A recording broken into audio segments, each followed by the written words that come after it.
Hi, Father Ian Van Heusen here. So growing up on military bases, around military people, I was constantly influenced by that whole military culture, that idea of pushing through, of grit, of perseverance. And what I've come to realize as I get older, when we're discerning our vocation, we need to take a little bit of inspiration from the military, and we need to have that courage to head into battle, to be willing to lay our life down for the sake of the mission.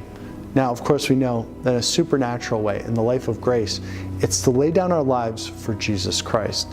St. Ignatius, in his spiritual exercises, when he's helping us to discern our vocation in the context of the spiritual exercises, he walks us through in the first week this idea of sorrow for sin and trying to connect with contrition. But then he has an interesting exercise in the second week, and on the bridge between the first and the second week, which is this idea in which he arouses courage to serve the king, to be willing to serve the king with complete abandonment.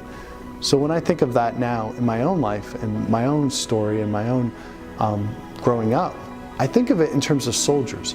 That courage to say, I will follow the leader into battle. I will charge the beachhead. Of course, we all follow that imagery of Normandy, right? The Great World War II. I think that actually perhaps is probably one of the best spiritual things to think about in our own lives when we think of this exercise of courage, is storming the beaches of Normandy, right? And we know that we're going to suffer. We know that we might lose everything, but having the courage to say it's worth it. We're overcoming evil. We're in an epic battle. Now, of course, we know that in the spiritual life, Jesus Christ always wins.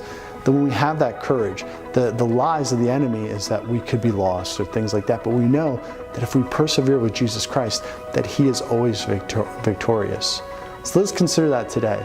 Let's connect with that courage. Courage to discern our vocation, courage to pursue it, and to be willing to give everything for the sake of Jesus Christ. Amen.